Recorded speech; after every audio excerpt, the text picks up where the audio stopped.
হে মুসা, আমি ডাইরেক্ট বললাম আমার বউ আমার খাটে ঘুমায়, স্বর্ণের খাটে ঘুমায়, আরামের খাটে ঘুমায়, আমার কোলের মধ্যে ঘুমায়। বউ কোনোদিন আমার সাথে বেঈমানি করতে পারে না। সঙ্গে সঙ্গে আল্লাহর পয়গম্বর মুসা বললেন, আমি তোর বাসায় 23 বছর ছিলাম। ফেরাউন এতদিন কোনোদিন বুঝতেও পারে নাই আমার বউ কোনোদিন এই কাম করতে পারে। আজকে ঘরের মধ্যে যাইয়াই দেখে আসিয়া আর তার কাজের বুয়া দুইজনে তাওরাত কিতাব মুখস্থ করতেছে। আসিয়াও বুঝতে পারে না আমার স্বামী এই টাইমে ঘরে আসবে। কাজের বুয়াটাও বুঝতে পারে না এই টাইমে ফেরাউন সংসদ থেকে বাসায় আসবে। আসিয়াই যখন দেখে দুইজন তাওরাত কিতাব তেলাওয়াত করতেছে, তখনই ফেরাউনের মাথা গরম হয়ে গেল। আসিয়ার চুলের মুটকিটা ধরে বাইরা ফেলে দিল। 19 হাত লম্বা বদমাস বাজানরে 3 দিন পর্যন্ত কড়াইটা জ্বালার পরে এমন পরিমাণ গরম হয়েছে, আপনারা তো বুঝতে পেরেছেন। এত দামি দামি কাষ্ঠ দিয়ে আগুনটা জ্বালাইয়া যখন সমস্ত তৈলগুলা পেঁয়াজু ভাজার মতো থগর বগর করতেছে, সর্বপ্রথম মনে মনে ভাবছে কাজের বুয়াটার আগে জ্বালাই, তারপরে দেখি আমার বউ ডরে আমারে মাইনে নেয় কিনা। বাজানরে কিন্তু মনে রাখবেন, আল্লাহর প্রেমের আগুন যাদের অন্তরে একবার জ্বলছে, ওরে দুনিয়ার কোন আগুনে ধরতে পারে না। কথা ঠিক না বে ঠিক? সর্বপ্রথম সিদ্ধান্ত হইল আপনার কাজের বুয়ারে আগুনের মধ্যে ফেলাবার আগে ওই মেয়েটার, তোমার কাজের বুয়ার 3.5 বছরের মেয়েটারে ফেলাও। দুনিয়া একটা মাত্র দরদি আছে, নিজের জীবন দেয় সন্তানরে বাঁচায়। ঠিক না বেটি? ওই দরদিটা আর কেউ না, তার নাম কি?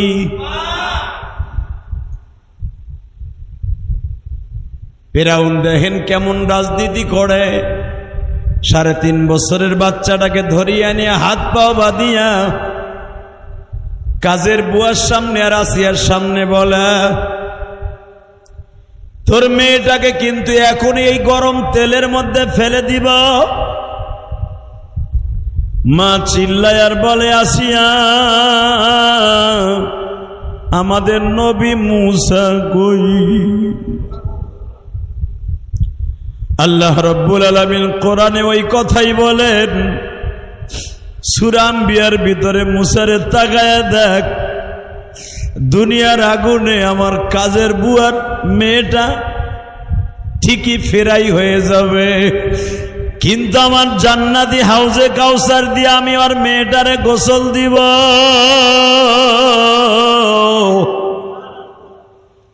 3.5 বছরের মেয়েটাকে যখন বাইন্দা যখন আগুনের মধ্যে ফেলবে, তখনও কাজের বুয়াটারে বলতেছে, এখনো তুই কালেমাটা ছাইরা দে।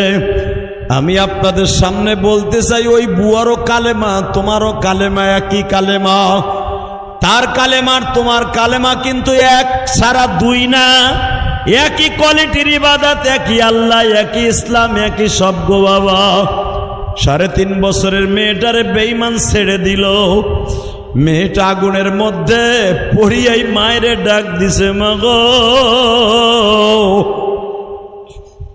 তুমি আমার আগুনের মধ্যে ফেলানো দেই খাবার কালেমা ছাইরা দিও না গো। মা আগুনে ফেলার আগে অনেক চিৎকার মারছিলাম, মা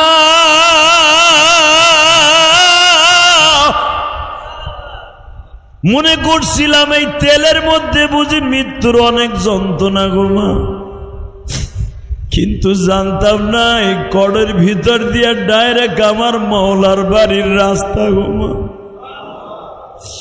মেয়েটা এত জোরে জোরে চিৎকার মারে বাবা, এই চিৎকার বেঈমান বুঝে না, মা ঠিকই বুঝতে যায়। মা হাতটা বাড়ায় বলে, মা গো তুই যা, আমি আসতেছি তোর রাস্তায়। মেয়েটা যখন বাবা একবারে ফেরাই হয়ে গেল, চামড়া হাড্ডিগুলো একবারে কই মাছের মতো ভাজা হয়ে গেছে। এবার ওই মেয়েটার মা বলতেছে, কাজের বুয়া বলতেছে, এবার আমার পালা। এ বাচ্চা, যাইবার আগে একটা কথা বইলা দিয়ে যাই গো, আমি মইরা যাব, কোনো দুঃখ নাই, তবে আমার সাথে একটা ওয়াদা দেন।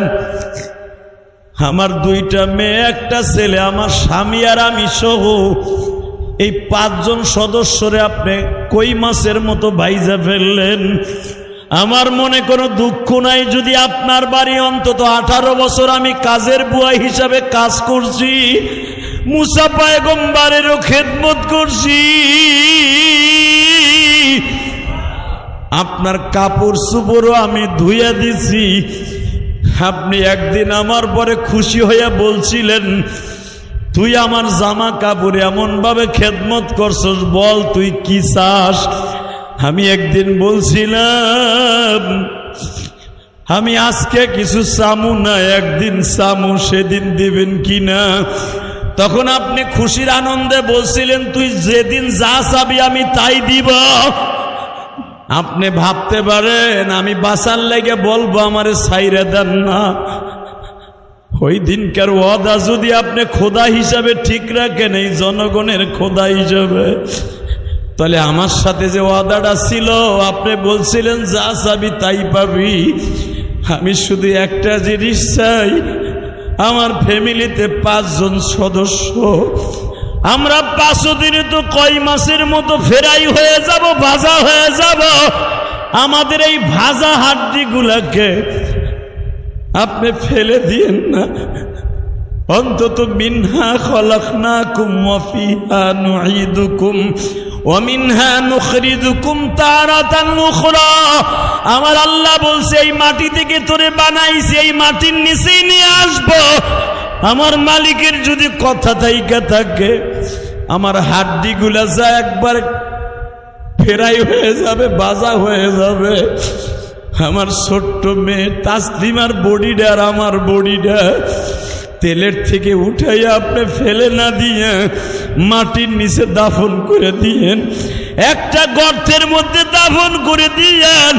আমি অন্তত কিয়ামতের মাঠে এই 5 জনের কোলের মধ্যে নিয়ে মালিকের দপ্তরে দাঁড়ায় বলতে পারি, মালিক আগুনের মধ্যে ঝাঁপ দিছি, তবু তোর জাহান্নামের আগুনে ঝাঁপ দিতে রাজি না। মালিক যদি ভালো লাগে, তুমি আমারে আর জাহান্নামের আগুনে ফেলাইও না। দুনিয়ার আগুন কত ভয়ঙ্কর আমি নিজে দেখে আসছি মালিক।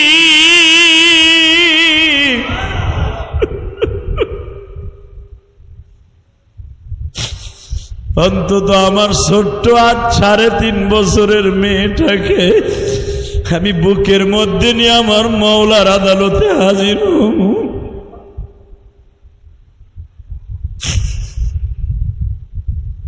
আপনি আমার বডিটারে ভাজা হওয়ার পরে মাটির নিচে দাফন করে দিয়েন।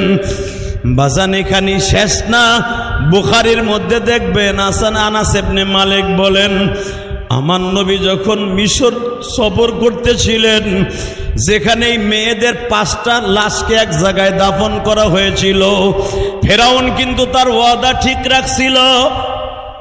তেলের থেকে তাদের 5টা লাশ উঠাইয়া একবারে বাবা কই মাছের মতো ফেরাই হয়ে গেছে। ফার্মের মুরগি ভাজলে যেরকম ভাবে ভাজা হয়ে যায়, গিরিল হয়ে যায়, সমস্ত চামড়াগুলা বাবা ভাজা হয়ে একবারে কড়কুড়ে হয়ে গেছে। এই লাশটারে উঠাইয়া মাটির নিচে দাফন করে। মুসা নবীর মাঝে আমার নবীর মাঝে 3000 বছরের ডিফারেন্স। নবী যখন এই কবরের পাশ দিয়া মিশর যাইতেছিলেন, আমার নবী আবু বকর ওমরের ডেকে ডেকে বলেন, কিরে দেখো তো কোন জায়গার থেকে জান্নাতের খুশবু আসতেছে, দেখো তো কোন গর্তের থেকে জান্নাতের খুশবু আসে।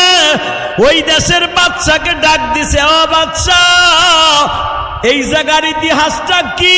বাচ্চা বইলা দিলেন, এই যে সেই কায়রো শহর, যেই শহরে ফেরাউন বাস করত, আর এই যে সেই রুম, যেই রুমের থেকে ধরিয়া নিয়ে এসে ওই কাজের বুয়ার মেয়ে তাসলিমা সহ 5 জনকে দাফন করা হয়েছিল। আমার নবী চোখের পানি দিয়া ওমরকে বলে, ওমর রে তাকায় দেখ, ওই কঙ্কলের ভিতর থেকে জান্নাতের খুশবু আসতেছে। ওমর তাকায় দেখ, কিয়ামত পর্যন্ত এই পাহাড়ের থেকে জান্নাতের খুশবু আসবে রে ওমর। 3000 বছর আগে এই 5টা লাশকে এক জায়গায় গোপন করছে আমার মালিক। আমার নাকে জান্নাতের খুশবু, তোমাদের নাকে জান্নাতের খুশবু এনে দিছে। বাজান এখনো পর্যন্ত এই পাহাড়টারে কিন্তু সীসা দিয়া ঢালাই দিয়ে রেখে দিয়েছে মিশরের বাদশাহ।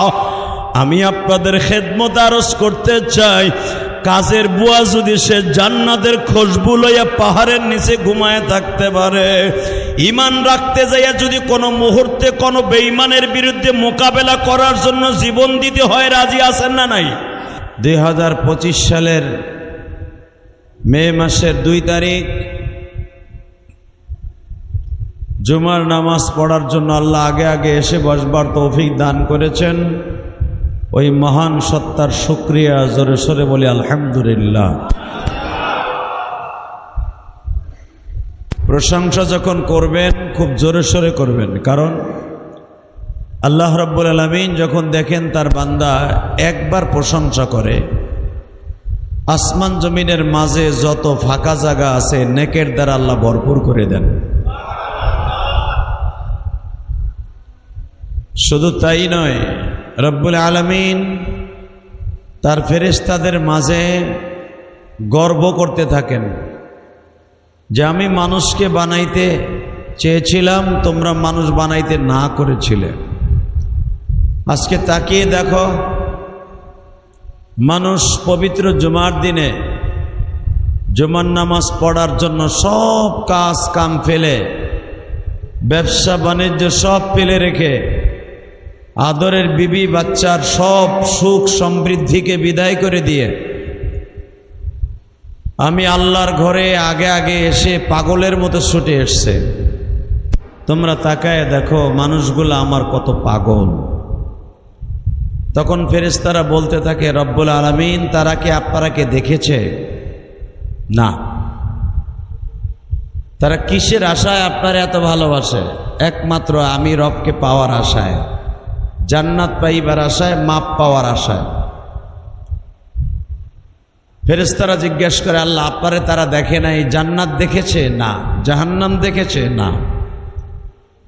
তারা কি নেকি বদি দেখেছে যে কি পরিমাণ সওয়াব হবে যদি জুমার নামাজ আগে আগে পড়তে যায়? আল্লাহ বলেন নেকও দেখে নাই। নেক কি রং, কালো না ধলা, নেকের রংটা কি তাও দেখে নাই। হালাকে কোরআনে বলছে, ইল্লা মান তাবা ওয়া আমানা ওয়া আমিলা আমালান সালিহান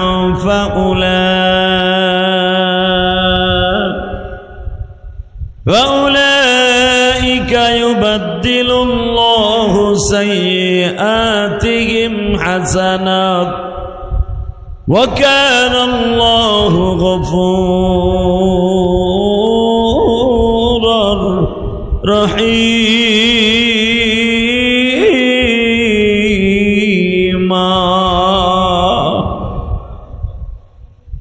আমি কোরআনে বলেছি সাইয়্যাত গুনাহ হলো আমাবস্যার রাতের অন্ধকারের চাইতে কালো।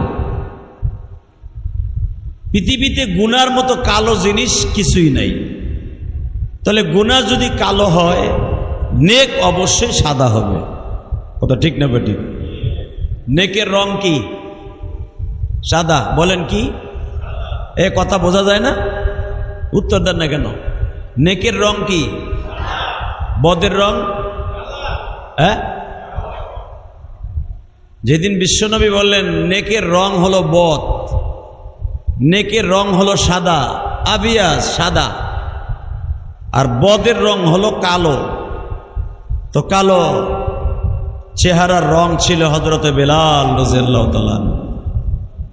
বেলাল অজরে কাঁদতেছে, ইয়া রাসূলুল্লাহ, আমার চেহারা তো কালো, নেকের রঙও সাদা, বদের রং কালো, তাহলে আমি কি গুনাহগারের মধ্যে একজন? বিশ্বনবী বললেন, মানুষকে আল্লাহ যেই সূরাতেই বানাক, যেই কোয়ালিটিতেই বানাক, আল্লাহর কাছে সবচাইতে সব মাখলুক থেকে দামি। সুবহানাল্লাহ বললেন না? পৃথিবীতে যত কোয়ালিটি মাখলুক আল্লাহ বানিয়েছে, কেউ বলে 18,000, কেউ বলে 20,000, কেউ বলে 19,000, কেউ বলে 30,000। এটার গণনার দিক দিয়ে সংখ্যা অনুপাতে আল্লাহই ভালো জানে পৃথিবীতে কত কোয়ালিটির মাখলুক আল্লাহ বানিয়েছে। শুধু আন্তাজে মানুষ বলে 18,000 মাখলুকাত, এটা টাটকা ভুয়া কথা, এর কোনো হাদিসে ভিত্তি নাই। মাখলুক আল্লাহ কত কোয়ালিটির বানিয়েছে একমাত্র কে জানে? জোরে কন, আরো জোরে। এই যে গাছের পাতাটা যে নড়ে, এটা কি মাখলুক না? হ্যাঁ, কথা কন না কে? আল্লাহ যে কত হাজার কোয়ালিটির গাছ বানিয়েছে, এটা আপনার আমিও তো জানি না। সুন্দরবনে গেলে দেখা যায় এক কোয়ালিটির গাছ, আফ্রিকার জঙ্গলে গেলে দেখা যায় এক কোয়ালিটির গাছ, সৌদি আরবে গেলে পাহাড়ি অঞ্চলে দেখা যায় আর এক কোয়ালিটির গাছ। যেই গাছ আমার জীবনেও কোনোদিন দেখিনি। সৌদি আরবে গেলে দেখা যায় পাহাড়ের উপরে বৃষ্টি হলেই ছোট্ট ছোট্ট আমন ধানের মতো কিছু কিছু গাছ জ্বালায়। পাহাড়ের উপরে কিন্তু কোনো মাটি নাই, সব পাথর। তা পাথরের ভিতরে কিভাবে ঘাসগুলো হয়? বাতাসে উড়ে উড়ে পাথরের উপরে কিছু বালু পড়ে, বালু। এই বালুগুলা পাথরের গরমে পুড়িয়ে যায়। যেরকম ভাবে আমি দেখাই দেই, বালু আপনি যখন মুড়ি ভাজবেন, মুড়ি তার মধ্যে দিয়ে যখন বালুটারে গরম করেন, ওই সময় যদি আপনারও ছাইরে দেয়, আপনিও মুড়ি হয়ে যাবেন। কথা কন না কেন? সৌদি আরবের পাথরগুলাকে তাপ দেয়া লাগে না, রৌদ্রের তাপে এত পরিমাণ গরম হয়, পাও রাখা তো দূরের কথা, গাড়ির টায়ার সুদ্ধা গইলে যায়, লোহার স্প্রিং সুদ্ধা গইলে ক্ষয় হয়ে যায়, এত গরম পাথর। তো তার উপর যখন বালু পড়ে, তো বালুগুলা ওইরকম ভাবে ভাজা হয়ে যায়, মুড়ির ভাজার বালুর মতো। ঠিক এই বালুর উপর যখন বৃষ্টির পানি পড়ে, বৃষ্টির পানি পড়ার সাথে সাথে পাথরটা ঠান্ডা হয়ে যায়। আর পাথর ঠান্ডা হইলে এটা গরম হতে অনেক সময় লাগে।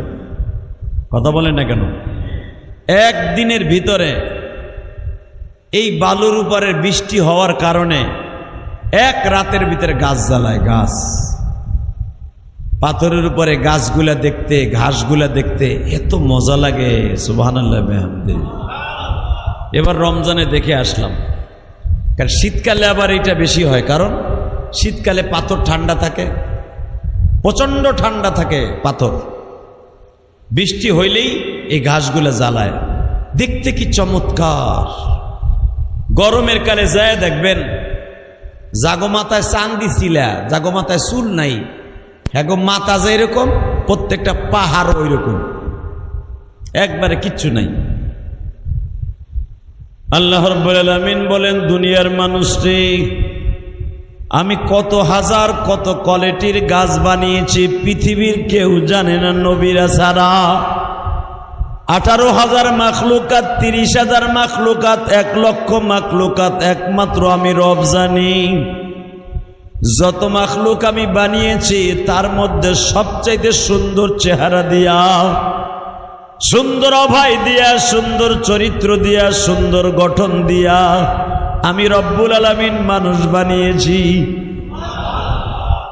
বেলাল বলে, ইয়া রাসূলুল্লাহ, আমার চেহারা এত কুৎসিত,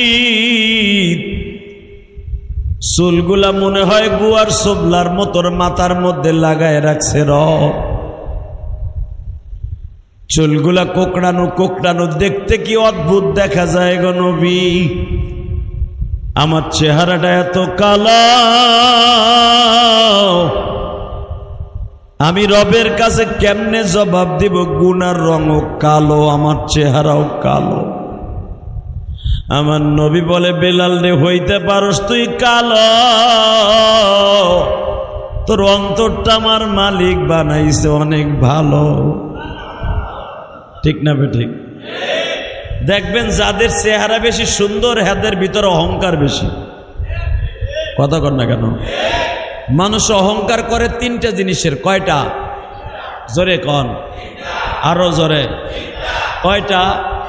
এ হাদিসে আছে, কোরআনে আছে, তিনটা জিনিস লইয়া আমার বান্দায় অহংকার করবে। এক নম্বরে অহংকার করবে পয়সার গরম। ঠিক না বেঠিক?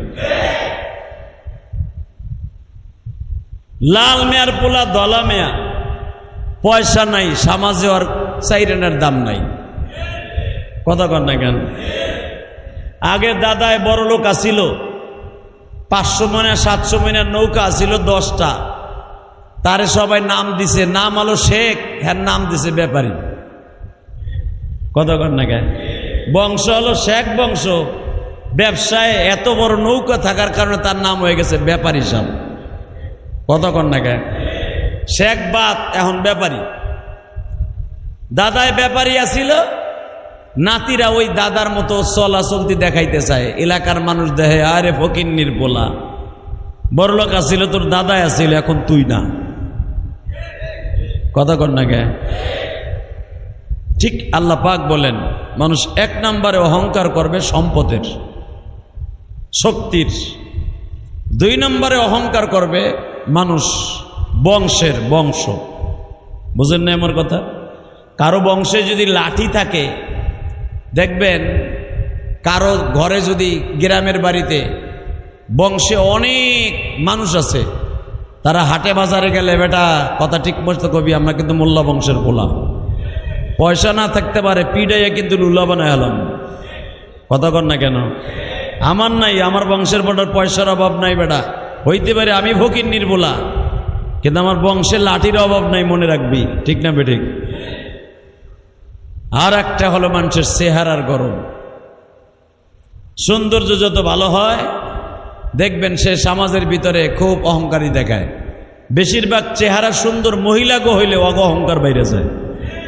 কথা কর না কেন? অহংকার বেশি হয়।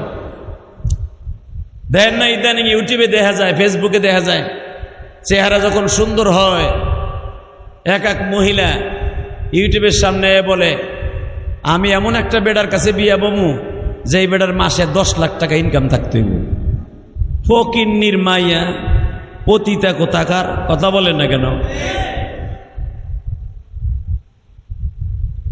তোর 10 লাখ টাকা ইনকাম থাকতে হবে, এর কাছে বিয়া ববে, এই তোর বাপের কয় টাকা ইনকাম আছে? ফকিন্নির মাইয়া। যারা সত্যিকারে বংশীয় মেয়েরা কোনোদিন এই কথা বলবে না, কপালে যা আছে তাই হবে। কথা বলেন না কেন? যেগুলা দেখবেন বাজারের পণ্য, যেগুলা বিভিন্ন বাজারে পণ্য হয়ে বিক্রি হয় পয়সার কাছে, এরাই শুধু বলতে বাধ্য হয় যে আমি আর কাছে বিয়া বমু যার 3 লাখ টাকা, 2 লাখ টাকা, 1 লাখ টাকা, 5 লাখ টাকা ইনকাম থাকবো। কথা কর না কেন? 10 লাখ টাকা ইনকাম আছে দেখে বিয়া বইলি, 1.5 মাস পরে তোর স্বামী ফেলাস খেলাইয়া, মদ মুদ গু খাইয়া সব শেষ। এরপরে তো তোর মদের বোতল দিয়ে পিডাইব। কথা কর না কে? নাহলে স্বামীর মদের পয়সা জোগানের লাগে তোর হোটেলে ভাড়া দিব। এগুলা বলা যাবে না। চেহারার অহংকার দেখাইয়া 10 লাখ টাকা দিলে আমি বিয়া মামু, নাহলে বিয়া মামু না, এটা অহংকারী। কথা ঠিক না? ঠিক। হ্যাঁ রে, তুই তুই এত অহংকার দেখাস। পৃথিবীর ভিতরে দ্বিতীয় খলিফা ছিল হযরত ওমর। ওমরের বাবা ছিল মক্কার ভিতরে 10 জন বড় লোকের মধ্যে একজন। সুবহানাল্লাহ বললেন না? জোরে কন। এই বেটারা কিছু বুঝে না নাকি? করা কথা কইবেন মনে করবেন দুর্বল, না আপনি সবল। মনে হয় রাত বইরে বললো কে গ্যাঞ্জাম হয়েছে, হ্যাঁ মসজিদে জিমায় কে বোট ঠন্না খাইছে রাত বইরে। এই মুসলমান ভালো করে বুঝো, মক্কার ভিতরে কয়েকজন শিষ্য ধনীর মধ্যে ধনী ছিল হযরত ওমরের বাবা খাত্তাব। সুবহানাল্লাহ কইলেন না? ওমরের বাবা ছিল মক্কার ভিতরে কয়েকজন শীর্ষ ধনীর মধ্যে একজন। সেই ধনত্ব পরিবারের সন্তান ওমর। প্রতিদিন ওমর মদ খাইতো, বাংলাদেশের 2.5 কোটি টাকার মদ খাইতো ওমর। এই দেশে তো এক বোতল মদ 2.5 লাখ 3 লাখ টাকা। আর হযরত ওমর প্রতিদিন মদ বিলাইতো, লক্ষ লক্ষ না কোটি কোটি টাকার মদ মাসে বিলাইতো ওমর।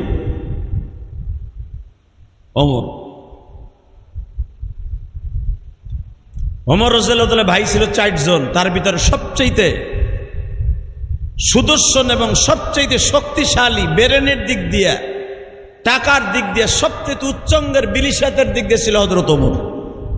সুবহানাল্লাহ। এই ওমর ইসলাম কবুল করলেন, খলিফাতুল মুসলিমিন হইলেন।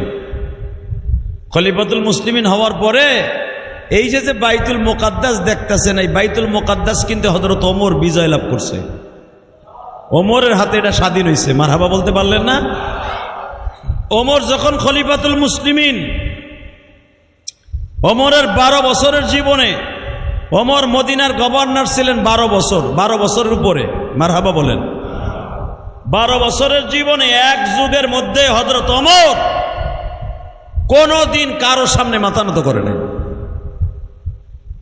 হালাকি ওমর, যেই ওমর একটা জামা 1 সপ্তাহের উপরে পড়ে নাই মাক্কি জিন্দিগিতে ইসলাম কবুল করার আগে, সেই ওমরের জামার মধ্যে 18টা তালি। কয়টা? জোরে কন। কেউ বলেন 36টা তালি। ওমর রাস্তা বের হলে মনে হয়তো জামা হেন্দে কেটে রাখটা চলছে, মানে একসে সেলাই আর সেলাই।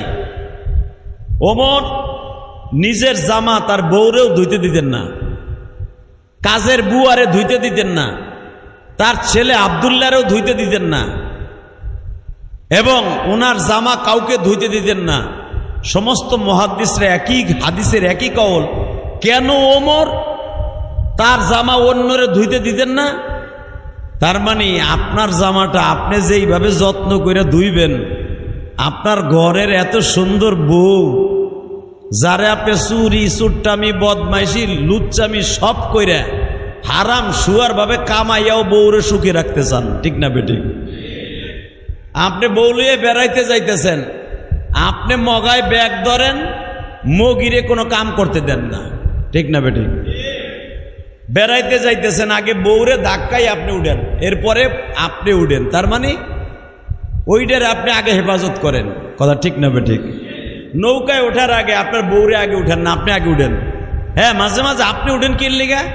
ধরার লাগা, তাও যেন ও কষ্ট না পায়।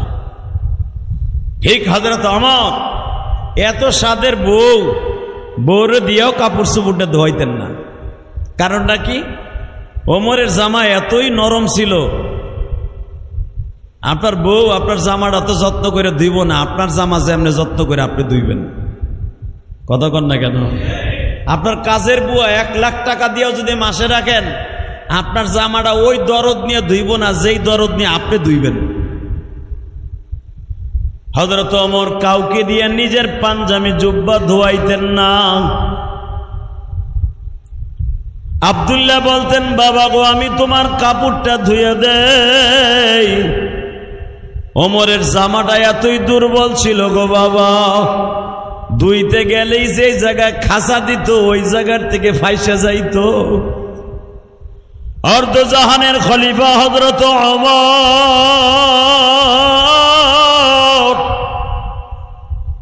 একটা জামা 1 সপ্তাহের উপরে ওমরের জীবনে কোনোদিন পরিধান করে নাই। আজকে ওমরের জামাটা কাউরে ধুইতে দেয় না, ছিঁড়ে যাবে এই ডরে। আজকে হযরত ওমর খালেদ বিন ওলীদ যিনি আমার নবীর দান্দান মোবারক শহীদ করেছিল, যার নেতৃত্বে উহুদের মাঠে বিশ্ব নবীর দান্দান মোবারক শহীদ করা হয়েছিল, খালিদ বিন ওলীদের জীবনে কোন যুদ্ধে বাবা পরাজয় বরণ করে নাই। আল্লাহু আকবার বলতে পারলে না? খালেদ বিন ওলীদ এমন একটা বীর বাহাদুর ছিলেন, যেই যুদ্ধে যাইতেন ওই যুদ্ধেই বিজয় লাভ করতেন। হযরত ওমর বললেন, খালিদ বিন ওলীদ, বাইতুল মুকাদ্দাস আজাদ করতে হবে। এই যে বেজরমা ইসরাইল ইহুদির বাচ্চারা দখল করে রাখছে, তাহলে বোঝা গেল ইহুদিরা আদম নবীর যুগের থেকে এরা আমাদের শত্রু। দেখেন আল্লাহর বিচার কত কঠিন গো বাবা। ইসরায়েল কয়েকদিন গত সপ্তাহের আগের সপ্তাহেও গাজার মুসলমানের চোখের পানি ফেলাইছে মেরে মেরে। তারা বোমা দিয়ে আগুন লাগাইছে আর মালিকের গজবের আগুন দিয়ে ইসরায়েলে ধ্বংস করে দিতেছে। যে ইসরায়েল কয়েকদিন আগেও বুক ফুলাইয়া বলছে গাজার সম্পর্কে পৃথিবীর কোন দেশ যেন নাক গলাইতে না আসে। কথা কন না কেন? এই নেতানিয়াহু বেজরমার বাচ্চা, ওর জন্ম কোথায় ও নিজেও জানে না, ওর বাপ কেটাও নিজেও জানে না। ওর মার বিয়ে 21টা না 22টা গার্লফ্রেন্ড ছিল, ওর মার বয়ফ্রেন্ড ছিল ওর মায়ের 21 থেকে 22টা। এই নেতানিয়াহুর মা। ইতিহাস পড়ে দেখেন ও যে কোন বাপের প্রোডাকশনে জন্ম নিয়েছে ওই বেজরমা নিজেও জানে না। কথা কন না কেন?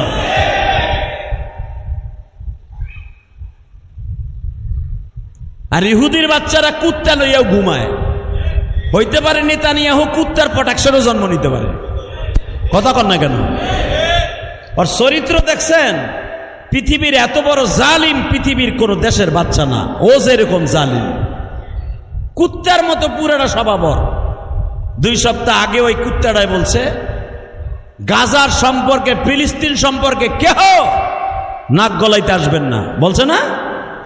আজকে নেতানিয়াহু তার সংসদে বসে সারা পৃথিবীর কাছে সাহায্য চায়। হ্যাঁ, বোর খেতার নিচে যে কই সুবহানাল্লাহ। আগলের দল কোথাকার। আল্লাহর প্রশংসা এখানে করার দরকার গলা ফাটাইয়া। কথা ঠিক না বেঠিক? আজকে সারা পৃথিবীর কাছে সে সাহায্য চায়। এই বেজরমাটা সারা দুনিয়ার কাছে সাহায্য চায়। যে 2 সপ্তাহ আগেও বলছে ফিলিস্তিনকে আমি মারবো কাটবো, কেউ নাক গলাইতে আসবেন না। যদি আগালা গালাইতে আসেন তারে আমি দেখে ছাড়বো। আজকে গটি বডি গোল করে আমার মাবুদের বোমায় যখন সারা ইসরায়েল জ্বলছে মাইলকে মাইল, আজকে আমেরিকার কাছে বিমান দিয়ে সাহায্য চায় পানি দিয়ে নিবাইতে। তুমি কয়েকদিন আগেও গাজার মুসলমানকে পোড়ায় মারছো আর আমার মাবুদের গজবের আগুনে তোরে পোড়াইতেছে। পারলে তোর কোনো বাপ থাকলে ফিরা। কথা কর না কেন? আমেরিকাকে কয়েকদিন আগে দাবানলে আল্লাহ জ্বালায় শেষ করে দিছে। 100 বছরের পিছনে ফেলাই দিছে আমেরিকারে দাবানল দিয়া। ইসরায়েলকে ফেলাই দেবে অন্তত 500 বছরের পিছনে। ইনশাল্লাহ বলেন না কেন? জাপান নিজেকে মনে করতো আমি সারা পৃথিবীর হিরো, আমার পণ্য সারা পৃথিবীর সেরা। আল্লাহ শিডোর দিয়ে এমন এক জাতা দিছে 2 বছর আগে, দেখেন নাই? 1000 বছরের পিছনে ফেলাই দিছে। ওই আল্লাহ এখন আছে না নাই? যদি বলেন আছে না নাই? এটা বলা যাবে না মেরে ভাই দোস্ত বুজুর্গ, এটা বলা যাবে না। উনি কখন কারে নিয়ে খেলবে উনি ভালো জানে। কথা ঠিক না বেঠিক? এই জন্যই তো কবিতার ভাষায় কত সুন্দর কথা বলেছে। নদীর ওই কুল ভাঙে এই কুল গড়ে, এই তো নদীর খেলা নয়। নদীর এই কুল ভাঙে এই কুল গড়ে, এই তো মাওলার খেলা। অনেক কবিতে ছেড়ে কি কথা কয়, এই তো নদীর খেলা। নদীর কোনো ক্ষমতা আছে? কথা কর না কেন? কথাটা হবে এইরকম, নদীর ওই কুল ভাঙে এই কুল গড়ে, এই তো মাওলার খেলা। সকালবেলা ধনী ছিল ফকির সন্ধ্যাবেলা। পূর্ব দিক থেকে সূর্য উঠে পশ্চিমেতে যায়। আল্লাহ যার জাগায়া উঠায় তার ক্ষয় না। আল্লাহ যার জাগায়া উঠায় তার ধ্বংস নাই।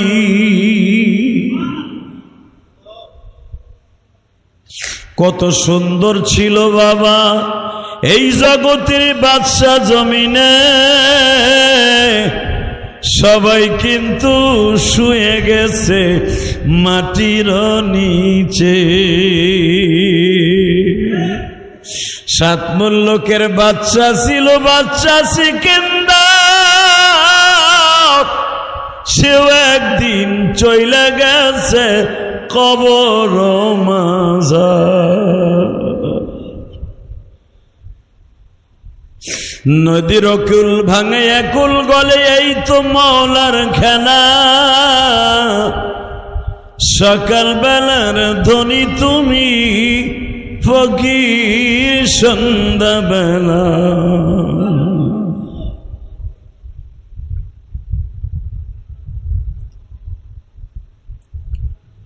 যে ওমর এক সপ্তাহের উপরে একটা জামা পরিধান করত না, আজকে ওমরের জামার তালি কয়টা? জোরে কন। 11 ফিট লম্বা ওমর। ওমরের এই সিনাটা ছিল বাবা তোমার আমার হাতের প্রায় 1.25 হাত। এত বড় বডিলে হযরত ওমর খালিদ বিন ওয়ালিদকে বললেন বাইতুল মুকাদ্দাস বিজয় লাভ করতে হবে, যান ইহুদের বাচ্চাগুলাকে ঘাট ধরে বাইতুল মুকাদ্দাস থেকে বের করে লাথি মেরে আল্লাহর ঘরকে আজাদ করেন। আরো জোরে বলেন। খালিদ বিন ওয়ালিদ তাদের সাথে যায়, দেহে হেরা তাওরাত কিতাব খুইলা পড়তাছে। কারণ ইহুদিরা এই বেজন্মাগুলা তো তাওরাত কিতাব বিশ্বাস করে, কোরআন শরীফ বিশ্বাস করে না। এই জন্য দেখবেন ডেনমার্কের ইহুদিরা কোরআনের উপরে প্রস্রাব করে, কোরআনে আগুন দিয়ে জ্বালায়, এরা কোরআন বিশ্বাস করে না। আল্লাহ, কারণ পৃথিবীতে তাওরাত কিতাব আল্লাহ ব্যান করে দিয়েছেন, কোরআন শরীফ দুনিয়া সচল করে দিয়েছেন। তো হযরত ওমর যায় দেহে তাওরাত কিতাব তারা পড়তাছে, খালিদ বিন ওয়ালিদ যায় দেখে তাওরাত কিতাব পড়তাছে খুইলা খুইলা। খালিদ বিন ওয়ালিদ যে বললেন তোমাদের এই তাওরাত কিতাবের হুকুম চলবে না, হুকুম চলবে একমাত্র কোরআনের। জোরে জোরে জোরে জোরে। তোমাদের এই কিতাবের হুকুম চলবে না, হুকুম চলবে কার? কোরআনের। খালিদ বিন ওয়ালিদ বিজয় লাভ করলেন ঠিকই, মসজিদ থেকে তাদের ইহুদিদের যে আলেমগুলা ছিল এই পণ্ডিত গুলারে বাইর করতে পারল না যে কোনো কারণে।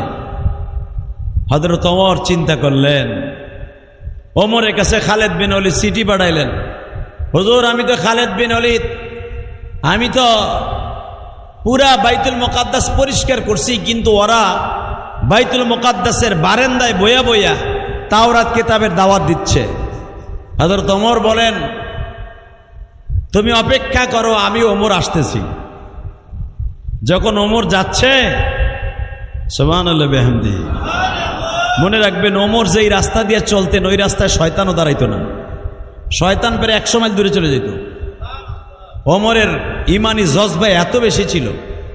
ওমর যখন যাচ্ছে 18 তালির একটা জামা, যখন ওমর যায় তার যে গোলাম ছিল, তার গোলামেরকে ভাগ করা ছিল, তুই 5 কিলোমিটার আমার উটের লাগাম ধরে টানবি আর আমি 5 কিলোমিটার উটের লাগাম ধরে টানবো।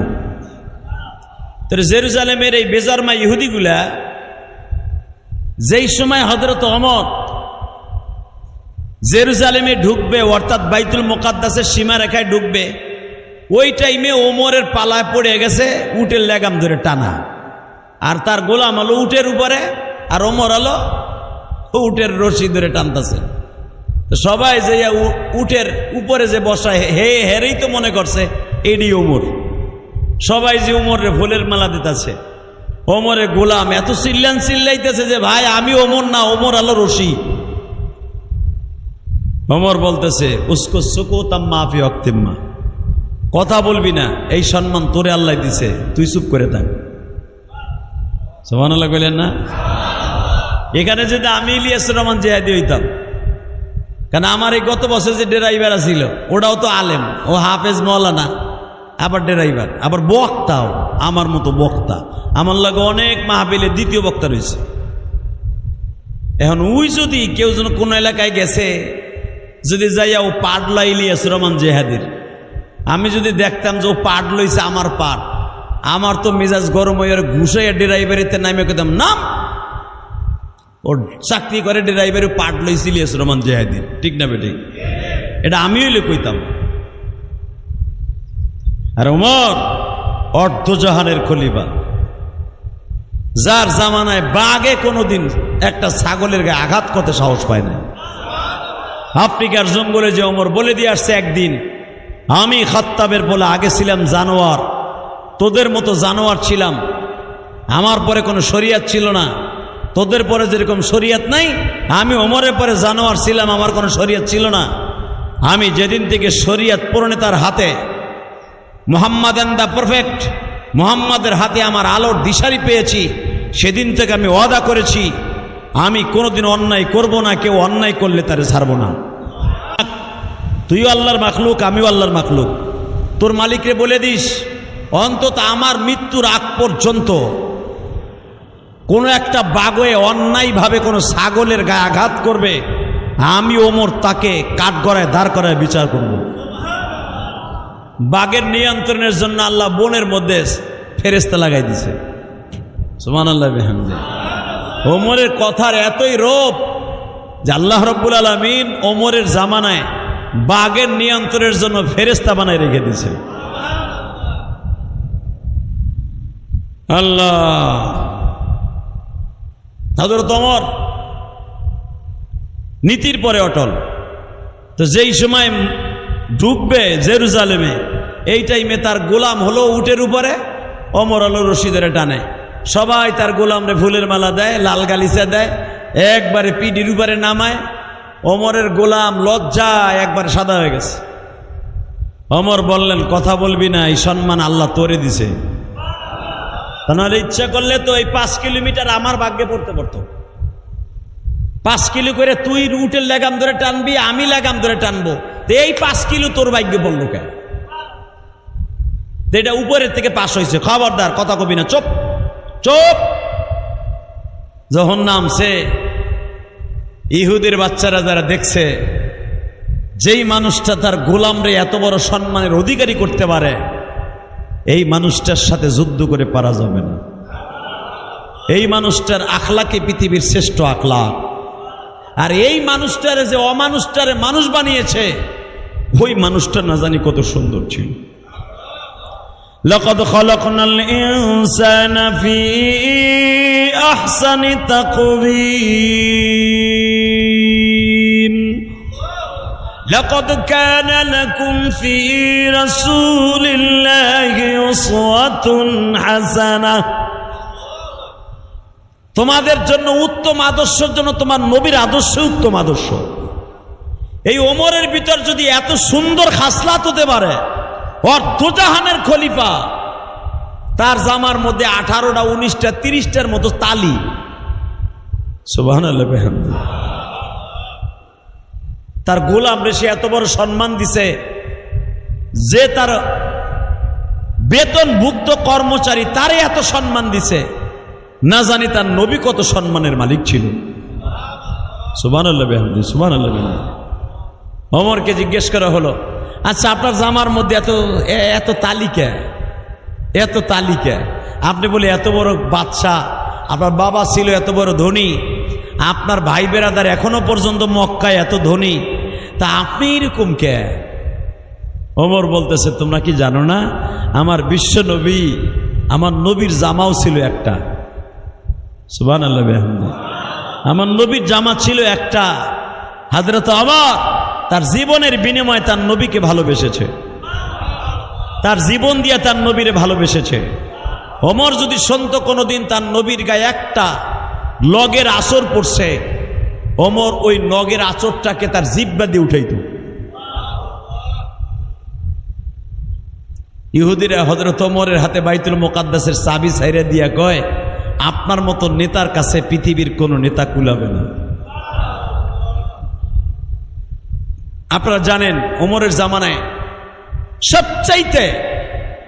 সবচাইতে বেশি ক্ষতি করেছে ইহুদিরা, যে ইহুদিরা এখনো পর্যন্ত মুসলমানকে নিধন করার জন্য উঠে পড়ে লেগে গেছে। এই ইহুদিদের সাথে আমাদের কোনো আপোষ নাই, ঠিক না বেঠিক? ওদের সাথে আমাদের কোনো আপোষ নাই, আপোষ হতে পারে না, ঠিক না?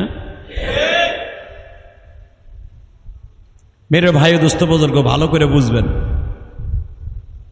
ঠিক এই জন্য ওমরের জিন্দেগি, তার শুরু জীবনটা ছিল জানোয়ারের মতো। ওমরের মতো এত বড় বিলাসিতা মক্কার কোন সাহাবী করে নাই। আজকে সেই ওমরের জামার মধ্যে 17 থেকে 18টা খালি তালি, সেরা ভাড়া। ঠিক এমনি করে দেখা গেছে অনেক মানুষ আছে তার জীবনটারে ফ্রি স্টাইলে চলাফেরা করছে। এমন একটা সময় আসছে যে সোনালি বিড়ি খাওয়ার পয়সাও তার পকেটে নেই। কথা কন না? গোল্ডি বাংলাদেশের সবচেয়ে দামি দামি গোল্ড যত সিগারেট আছে তো নামও জানি না, তোমরা ভালো জানো। দামি দামি সিগারেট কিনে কিনে বন্ধু বান্ধবরে খাওয়াইছো, দামি দামি ব্র্যান্ডের মদ বন্ধু বান্ধবরে খাওয়াইছো। কিন্তু এমন একটা সময় গেছে যে একটা সোনালি বিড়ি কিনা খাইবো হে তো অভিজ্ঞ নাই। এমন জিন্দিগি আছে না? আছে, আছে। যেরকম তার জ্বলন্ত প্রমাণ আমি আপনাকে দেখাই দিই। এই পৃথিবীতে যারা আল্লাহকে চেয়েছে তাদের সাথে আল্লাহ দেখা দিছে, আর এই পৃথিবীতে যারা সম্পদ চাইছে আল্লাহ তাদেরকে সম্পদ দিছে, কিন্তু আখেরাতে তাদের দিবে না। কথা ঠিক না বেঠিক? ফেরাউন এই দুনিয়া চেয়েছিল। ফেরাউন কিন্তু জানতো যে আমার একজন রব আছে। ফেরাউন জানতো না? কথা কর না কেন? যারা 5 ওয়াক্ত নামাজ পড়েন না, হারাম সুয়ার খান, সুদ ঘুষ নিজে মনে করেন এটা হালাল, সুদরে মনে করেন দৌড়ো এটা কোনো ব্যাপারই না, ঘুষে মনে করেন দৌড়ো এটা আমার পারিশ্রমিক, যদি এইটা আমার জন্য আল্লাহ যায় যে না কত তাহলে আমার এই চাকরি দিল কেন, এরকম কিছু আছে না? আছে। এটা জানার পর সে জানে যে এই সুদটার ঘুষটা মার সাথে জেনা করার গুনার সমতুল্য, এরপরও দেখা গেছে সে খাইতেছে। কথা কর না কেন? হ্যাঁ জোরে কন। গত 3 দিন আগে 26 তারিখ বরিশাল বাউফল মাহফিল করে আইতেছে, তো ট্রাকে করে তরমুজ যাইতেছে, তরমুজ বাউফল ফেরির থেকে পার হয়ে আমার গাড়ির সাথে একটা ওই যে ছোট পিকআপ আছে না, পুরা তরমুজ ভইরা একসাথে ফেরিতে পার হইছি। ফেরিটাও পার হইছি, তরমুজের গাড়িটা বাউফল থানার মধ্যে কেবল ঢুকছে, সিপার মধ্যে টার্নিংটা লইব, যাইব কালায়ের দিকে। কালায়া, যারা বরিশাল দিক বাড়ি আপনারা চিনবেন, কালায়া রোডে ঢুকবে। ওই মোচরটা পার হইতে না হইতেই 3টে 4টে আল্লাহর ওলি খাড়াই রয়েছে। আল্লাহর ওলি বুঝেন তো? ভালো বুঝলি হয়েছে। আল্লাহর ওলি 3জন খাড়াই রয়েছে। খাড়ায় দেখলাম তরমুজের গাড়িটারে আস্তে করে ইশারা দিল। চিন্তা করেন এই ওলির আঙ্গুলের ভিতরে কি কারামতি আল্লাহ দিছে। আমি ইলিয়াসুর রহমান জিহাদি ইশারা দিলে আমার মাইরে দিয়ে যাইব গা, ঠিক না বেঠিক? আর এই ওলিতে খালি ইশারা দিছে, গাড়ি সাইড হয়ে গেছে। কি ওলির ওলি! এই জন্য চিন্তা করছি এই ওলি গো কথা ড্রাইভারের টাকা কিনলিগে দেয়। আমরা এত চিল্লাই যে ভাই 100 টাকা মসজিদে দেন, মা বাপ ভালো থাকবো, ব্যবসা বাণিজ্য ভালো থাকবো, পকেটের তা বাইরে না। কথা কন না কেন? আর এই অলিগুলো খালি ইশারা দেয়, আঙ্গুলের ইশারায় গাড়ি পুরো সাইড হয়ে যায়। কি অলির অলিতে চিন্তা করেন, খালি অলিতে দেখলাম ইশারা দিছে। আমার জামাই মনির ড্রাইভিং এ, আমি পাশে বসা। আমি মনিরে কইলাম দেখ অলির আঙ্গুলের কারামতি কি, খালি ইশারা দিছে, গাড়ি ব্রেক আস্তে বাম হাতটা ঢুকাই দিল। সে আবার ডাইনে বামে চায়, কারণ এখন তোর শেখ হাসিনার আমল না। কথা কর না কেন? খাইতে হইলে বুঝে শুনে খাইতে হইবে। তা বাম হাতটা ঢুকাই দিছে, ডাইনার দেয় নাই। বাম হাতটা ঢুকাই দিল, মনে হয় 60 টাকা না 70 টাকা, 50টা নোট দেখছি, ভিতরে কয়টা তা জানি না। আস্তে করে আর এক দিক সাইড ঢুকাই থইল। ও জানে যে আমি যেটা নিলাম এটা আমার জন্য হালাল না। কথা বলেন না কেন? হ্যাঁ, তা আমি আবার কোনটা তোর কম না। আমি কইলাম হ্যার গাড়ি যখন বেরিয়ে গেছে আমারটাও ব্রেক করে হ্যার সামনে যাইয়া। বের করে গেলাম, কিও স্বভাব এখনো ভালো হয় নাই। আসসালামু আলাইকুম হুজুর, আপনি জিয়াদি সাহেব না? দোয়া করেন। এর লেগে দোয়া করাও হারাম। কথা কর না কেন? যে আমার সামনে বা আমার বাইর করে দিয়ে ঘুষ খাইলো, ওর জন্য দোয়া করা যায় যাচ্ছে? ওর জন্য দোয়া করলে আমারও ইমান যাইব গামের। কথা কর না কেন? কারণ কোরআন শরীফের ডাইরেক্ট কথা, তা'মুরুনা বিল মারুফ ওয়া তানহাউনা আনিল মুনকার ওয়া তু'মিনুনা বিল্লাহ। ভালো কাজের আদেশ দিবা, অসৎ কাজে ফিরাবা। তোমার সামনে যদি দেখো মান রাআ মুনকারান ফালিয়ুগাইয়ির বিয়াদিহি ওয়া ইল্লাম ইয়াস্তাতি, তোমার সামনে যদি দেখো খারাপ কাজ হইতেছে, অন্তত হাত দিয়ে মাইরা ফিরাও। কথা কর না কেন? অন্তত সেইটা না পারলেও মুখ দিয়ে ফিরাও। তা আমি তো আমার মুখের সুন্নাত আমি আদায় করছি। আমি কিও স্বভাবে এখনো ভালো হয় নাই। হুজুর আপনি জিয়াদি সাহেব না? আসসালামু আলাইকুম, দোয়া করেন। এখন ওর জন্য দোয়া করা কি জায়েজ আছে? কথা বলেন না কেন? আমার দাওয়াত আমি পৌঁছাই দিয়েছি। শুধু একটা কথা মনে রাখবেন, সারা দুনিয়ায় আমরা জেনে শুনে সব কিছু জানি যে এটা হারাম, তারপর এটা হারাম মনে করি এটা হালাল। আমি 5 ওয়াক্ত নামাজ পড়ি না, আমার জাহান্নামে যেতে হবে, এটা আমি জানি না? কথা বলেন না কেন? আমি জানি না? আমি জানি না, যাই না আমি পড়ি না। ঠিক ফেরাউন জানতো যে রব কে? আল্লাহ নামটা জোরে কর না। ফেরাউন জানতো, তারপরও যাই না শুই না ক্ষমতার দাপটে বদমাইশটা লুচ্চাটায় দাবি করে বসছে আমি রব। কোরআনের ভাষায় এইভাবে আসছে, আনা রব্বুকুমুল আ'লা। মুসা তোর যে খোদা আছে ওইটার বড় খোদা আমি। মুসা আলাইহিস সালাম বললেন, তুই যদি বড় খোদা হস, তুই তোর বোর খবর লয়ে এলো। সুবহানাল্লাহ বললেন না? তুই যে খোদা, এই তুই যে খোদায় দাবি করস, তুই নিজের কোন ওয়াল ইন ওয়াল মনে করস, সবচেয়ে বড় খোদা। তোর বোর খবর ল, আর তোর বোর কাজের একটা বুয়া আছে, নাম তার আকলিমা, ওর খবর ল। ফেরাউনের মাথার মধ্যে পুরা গেরা উঠে গেছে। কে? তোর বউ আমার কাছে কালেমা পড়ছে, তোর কাজের বুয়া আমার কাছে কালেমা পড়ছে। হে সুবহানাল্লাহ জোরে কর। ফেরাউন আস্তে করে বলে, হে মুসা, আমি ডাইরেক্ট বললাম আমার বউ আমার খাটে ঘুমায়, স্বর্ণের খাটে ঘুমায়, আরামের খাটে ঘুমায়, আমার কোলের মধ্যে ঘুমায়। বউ কোনোদিন আমার সাথে বেঈমানি করতে পারে না। সঙ্গে সঙ্গে আল্লাহর পয়গম্বর মুসা বললেন, আমি তোর বাসায় 23 বছর ছিলাম। কয় বছর? জোরে কর, আরো জোরে। সূরা আম্বিয়ার কথা, এটা আমার বাপের বানানো কথা না। 23 বছর ফেরাউন মুসারে পালছে। কিভাবে পালছে জানেন? পৃথিবীতে কোনো বাচ্চাকে এইভাবে শান শওকতের সাথে পালে নাই। 23টা বছর পালছে। 23টা বছরই মুসারে স্বর্ণের খাটে ঘুমাইছে। মুসার জন্য অন্তত 100টা বান্দি কাজের বুয়া নিযুক্ত করা ছিল।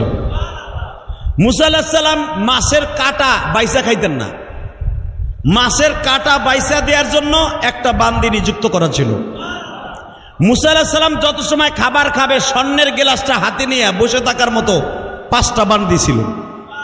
মুসা আলাইহিস সালাম এক জোড়া জুতা, স্বর্ণের জুতা পরবে, ওই জুতা জোড়া দ্বিতীয়বার পরবে না, বানাবার জন্য কারিগর, শত শত কারিগর মুসার জন্য নিযুক্ত করা ছিল। 23টা বছর এইভাবে মুসারে পালছে।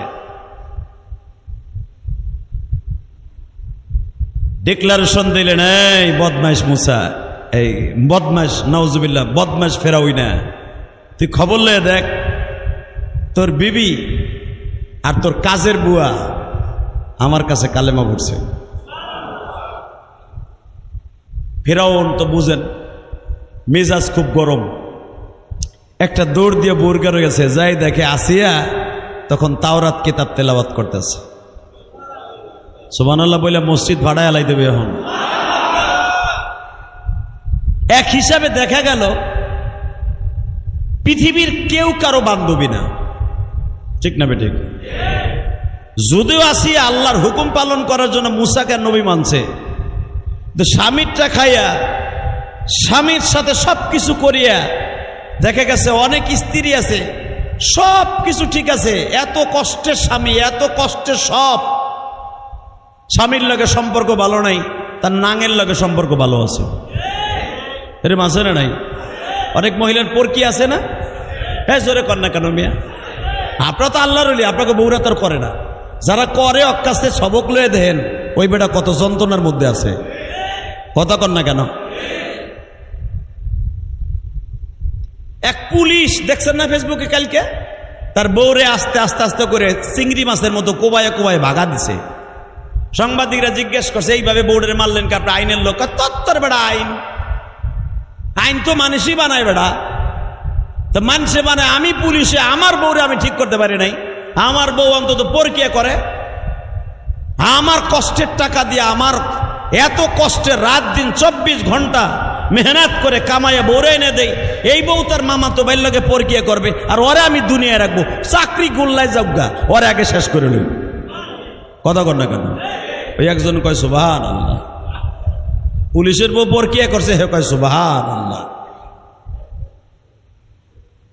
ভালো করে বুঝছেন? আল্লাহ। তো মুসা আলাইহিস সালাম জানে যে ফেরাউন তার স্ত্রী তার কথা মানে নাই। ফেরাউনের বিশ্বাস ছিল আমার বউ কোনোদিন আমার অবাধ্য হতে পারে না, আমার যেই পরিমাণ খেদমত আমার বউ করে, আমি চাওয়ার আগে আমারটা হাজির, আমার সব কিছু আগেই হাজির। কিন্তু আসিয়াও বুঝতে দেয় নাই, কারণ স্বামীর খেদমত স্বামীর জায়গায়, আল্লাহর খেদমত আল্লাহর জায়গায়। ঠিক না? ঠিক। এই জন্যই মা আসিয়াকে মৃত্যুর সময় আল্লাহ জান্নাত দেখাইয়া দুনিয়ার থেকে নিছে। আসিয়া কেন জান্নাত দেখিয়া দুনিয়ার থেকে গেছে? একমাত্র স্বামীর খেদমতের কারণে। এত বড় জালিম, এত বড় বদমাইশ হওয়ার পরেও আল্লাহ ডাইরেক্ট কোরআনে বলেন সূরা সফফাতের মধ্যে, ফেরাউনের বিবি আসিয়াকে আমি জান্নাত দিছি একমাত্র ফেরাউনের খেদমত করার কারণে।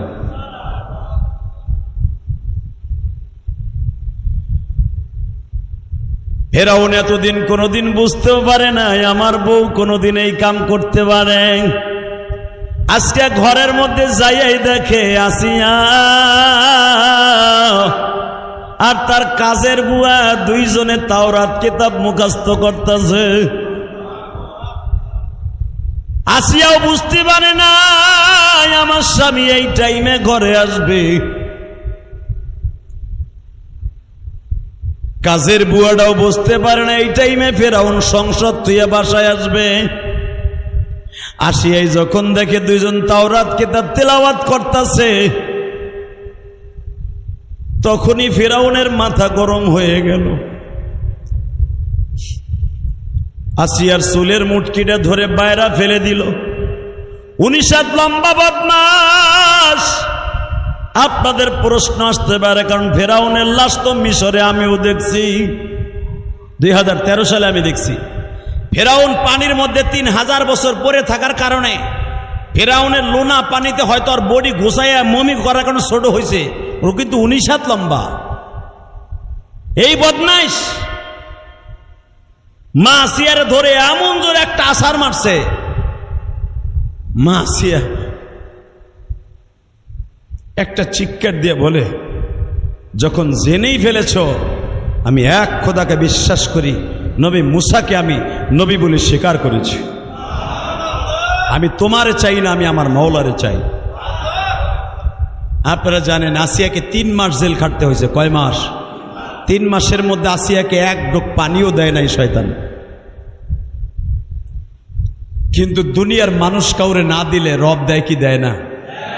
মা আসিয়া জেলখানায় বইয়া জান্নাতের খাবার খায়। ফেরাউন দেখলো আর যদি এইভাবে রাইখে দিই জেলখানায়, 100% ভাবে ওরে দেখা অন্য মহিলা জেলখানার কয়েদিরা কালেমা পড়ে মুসলমান হয়ে যাবে, ওরে রাখা যাবে না। ফেরাউনের যে কাজের বুয়াটা, তার স্বামীও কালেমা পড়ছে, তার মেয়েটাও কালেমা পড়ছে, তার 3.5 বছরে একটা মেয়ে ছিল, সেও মুসলমান।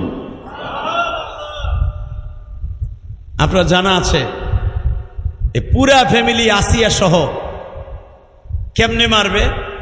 প্রস্তাব আসলো সংসদের ভিতরে।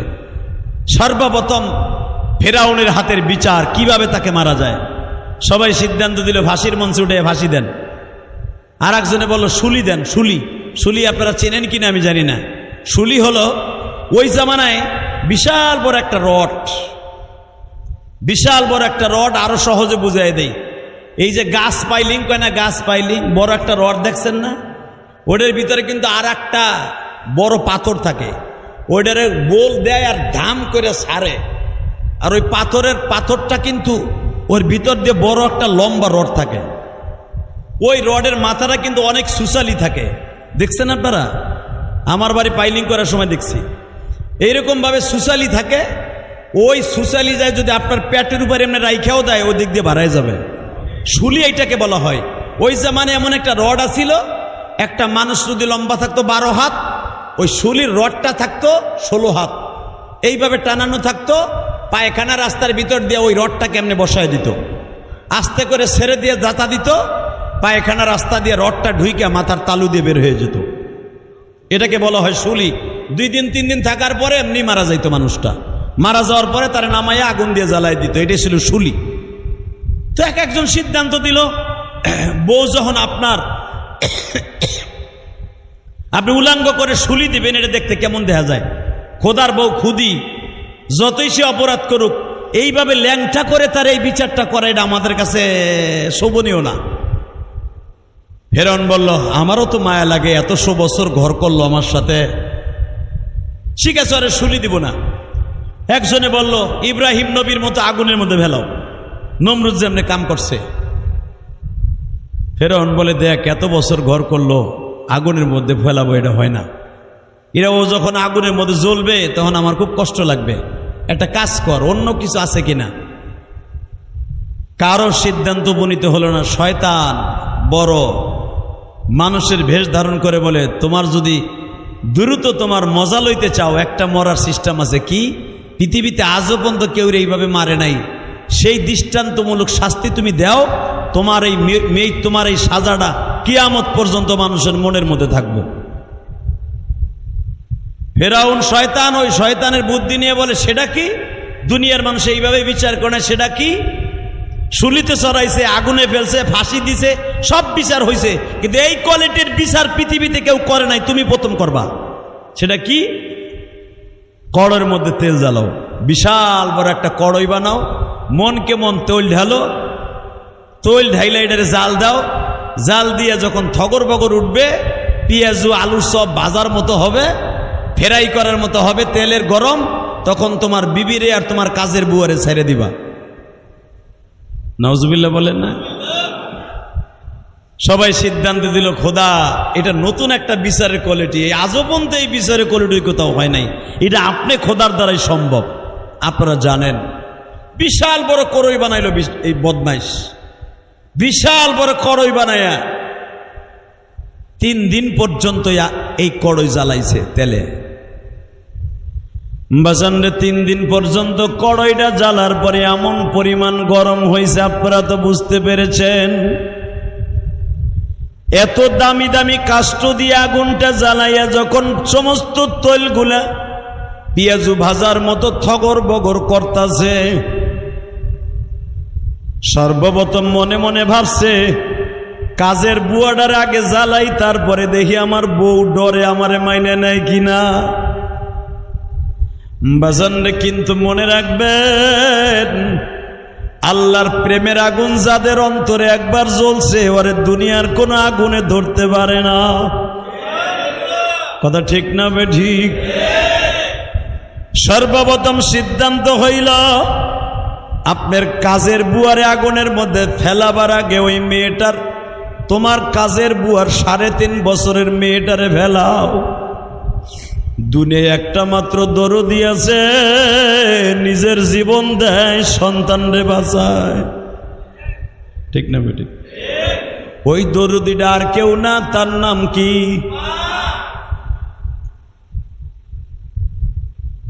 ফেরাউন দেখেন কেমন রাজনীতি করে। 3.5 বছরের বাচ্চাটাকে ধরিয়া নিয়ে হাত পা বাঁধিয়া কাজের বুয়ার সামনে আর আসিয়ার সামনে বলে, তোর মেয়েটাকে কিন্তু এখন এই গরম তেলের মধ্যে ফেলে দিব। মা চিল্লায় আর বলে, আসিয়া আমাদের নবী মুসা কই? আল্লাহ রাব্বুল আলামিন কোরআনে ওই কথাই বলেন।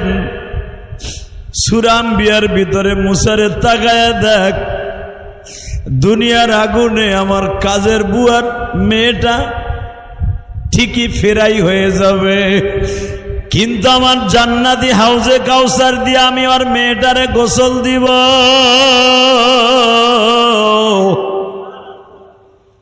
3.5 বছরের মেয়েটাকে যখন বাইন্দা যখন আগুনের মধ্যে ফেলবে, তখনও কাজের বুয়াডারে বলতেছে এখনো তুই কালেমাটা ছাইরা দে। আমি আপনাদের সামনে বলতে চাই, ওই বুয়ারও কালেমা তোমারও কালেমা একই কালেমা। তার কালেমার তোমার কালেমা কিন্তু এক ছাড়া দুই না, একই কোয়ালিটির ইবাদত, একই আল্লাহ, একই ইসলাম, একই সব গো বাবা। 3.5 বছরের মেয়েটারে বেঈমান ছেড়ে দিল। মেয়েটা আগুনের মধ্যে পড়িয়াই মায়েরে ডাক দিছে, মা গো তুমি আমার আগুনের মধ্যে ফেলানো দেই খাবার কালেমা ছাইরা দিও না গো। মা আগুনে ফেলার আগে অনেক চিৎকার মারছিলাম, মা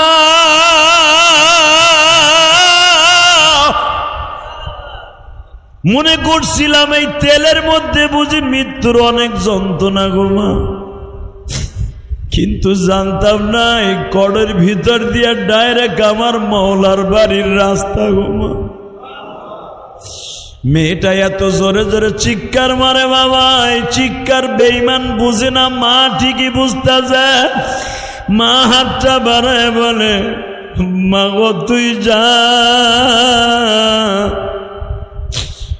আমি আসতাছি তোর রাস্তায় গো। মেয়েটা যখন বাবা একবারে ফেরাই হয়ে গেল, চামড়া হাড্ডিগুলো একবারে কই মাছের মতো ভাজা হয়ে গেছে। এবার ওই মেয়েটার মা বলতেছে, কাজের বুয়া বলতেছে, এবার আমার পালা। এ বাচ্চা, যাইবার আগে একটা কথা বইলা দিয়ে যাই গো, আমি মইরা যাব কোনো দুঃখ নাই, তবে আমার সাথে একটা ওয়াদা দেন।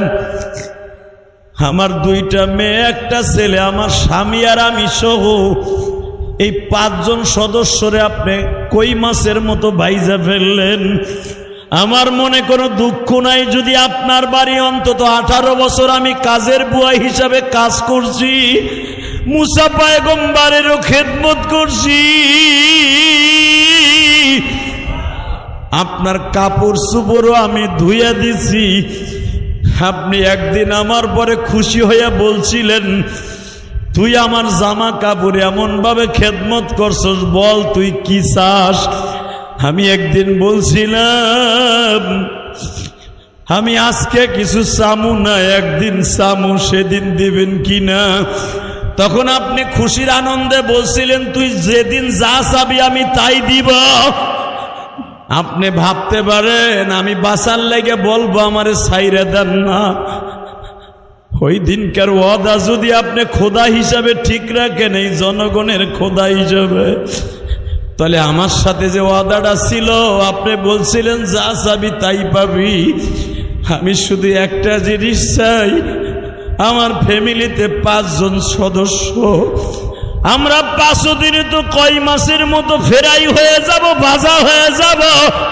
আমাদের এই ভাজা হাড্ডিগুলাকে আপনি ফেলে দিয়েন না, অন্তত মিনহা খলাকনাকুম ওয়া ফিহা নুঈদুকুম ওয়া মিনহা নুখরিজুকুম তারাতান উখরা। আমার আল্লাহ বলছে, এই মাটি থেকে তোরে বানাইছি, এই মাটির নিচেই নিয়ে আসবো। আমার মালিকের যদি কথা থাইকা থাকে, আমার হাড্ডিগুলা যা একবার ফেরাই হয়ে যাবে, বাজা হয়ে যাবে। আমার ছোট্ট মেয়ে তাসলিমার বডিটা আর আমার বডিটা তেলের থেকে উঠাইয়া আপনি ফেলে না দিয়ে মাটির নিচে দাফন করে দিয়েন, একটা গর্তের মধ্যে দাফন করে দিয়েন। আমি অন্তত কিয়ামতের মাঠে এই 5 জনের কোলের মধ্যে নিয়ে মালিকের দপ্তরে দাঁড়ায় বলতে পারি, মালিক আগুনের মধ্যে ঝাঁপ দিছি, তবু তোর জাহান্নামের আগুনে ঝাঁপ দিতে রাজি না। মালিক যদি ভালো লাগে তুমি আমারে আর জাহান্নামের আগুনে ফেলায়ও না। দুনিয়ার আগুন কত ভয়ঙ্কর আমি নিজে দেখে আসছি মালিক।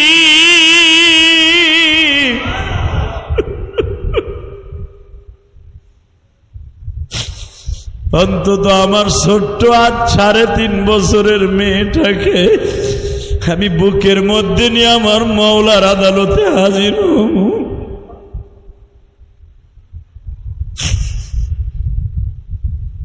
আপনি আমার বডিটারে ভাজা হওয়ার পরে মাটির নিচে দাফন করে দিয়েন। বাজান এখানে শেষ না, বুখারীর মধ্যে দেখবেন আনাস ইবনে মালিক বলেন, আমার নবী যখন মিশর সফর করতেছিলেন, যেখানে মেয়েদের 5টা লাশকে এক জায়গায় দাফন করা হয়েছিল, ফেরাউন কিন্তু তার ওয়াদা ঠিক রাখছিল। তেলের থেকে তাদের 5টা লাশ উঠাইয়া একবারে বাবা কই মাছের মতো ফেরাই হয়ে গেছে।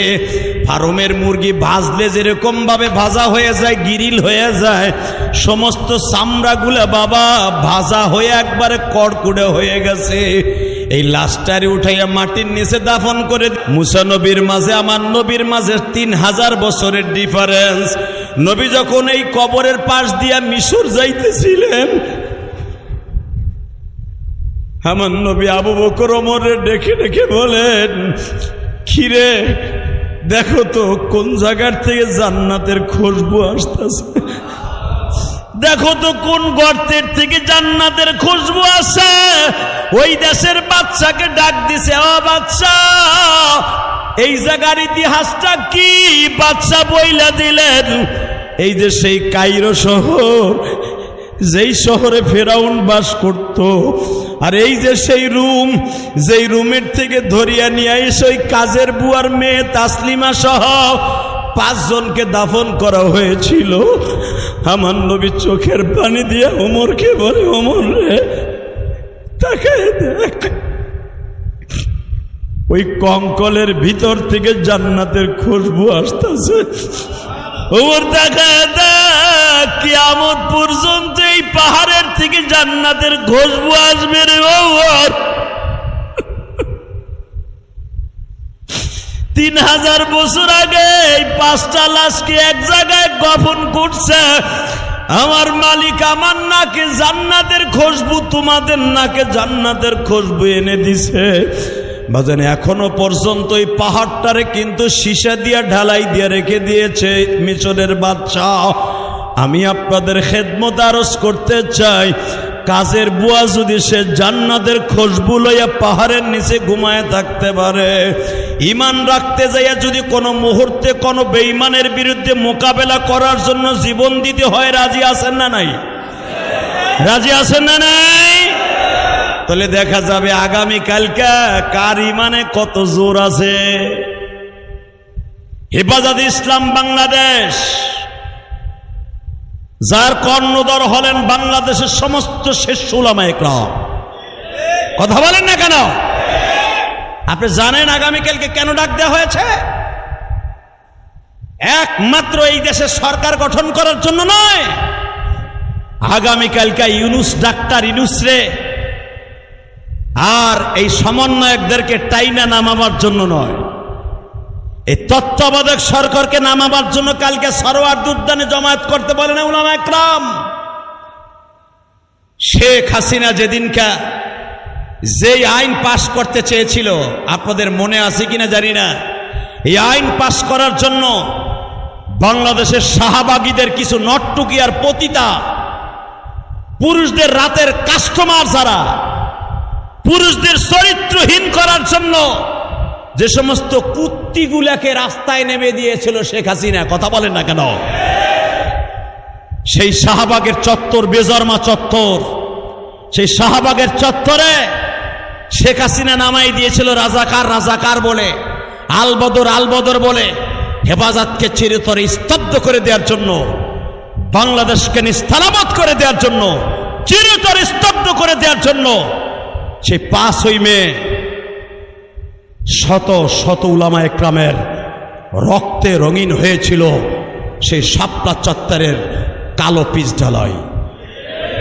ভুলে গেছেন? ভুলে যায়েন না। আপনারাও ভুললে মালিক ভুলবে না। কথা বলেন না কেন? আমি তখন কালীগঞ্জ শামসুল উলুম মাদ্রাসার প্রিন্সিপাল ছিলাম।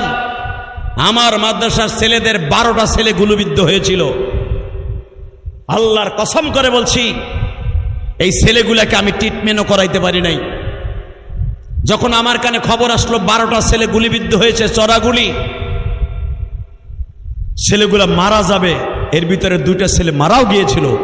তাদের বাড়ি চাঁদপুরে। ছেলে 2টাকে ঠিক মতো জানাজাও করতে দেয় নাই হানাদার বাহিনী।